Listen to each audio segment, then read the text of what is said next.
naibaba na sa Alert Level 1 ang COVID-19 status ng mga lalawigan sa Central Luzon.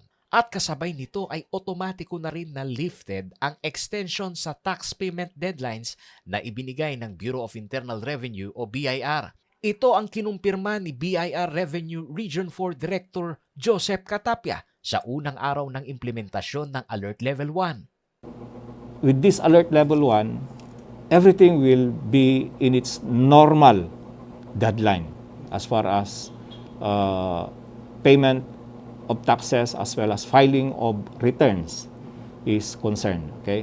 Not unless there will be another revenue issuance that will be issued by our commissioner.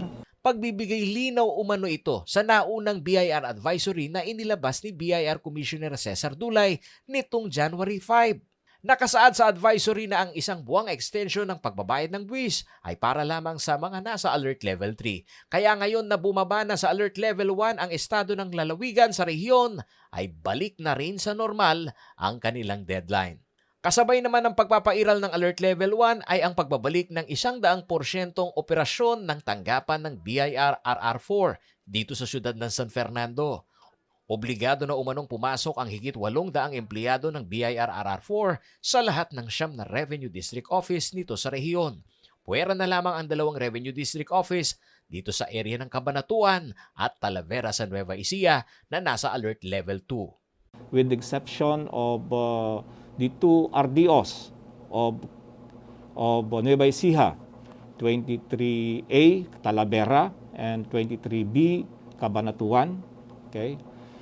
All the 9 RDOs have to operate 100% because they are already in Alert Level 1. Bagamat higit na mas maluwag ang protocol sa Alert Level 1, ipagpapatuloy umano ng BIRR4 ang nakasanayan ng safety protocol and initiatives gaya na lamang ng acrylic barrier na hindi umano tatanggalin.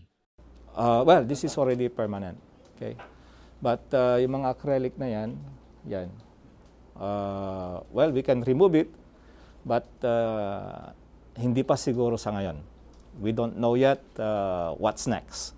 Kahit digital na ang payment ng filing ng tax return, sapat naman umano ang mga empleyadong aalalay sa mga taxpayers. Hinimok pa rin ni Catapia na huwag sumabay sa last minute na filing ng ITR kahit nasa ilalim na ng new normal setup.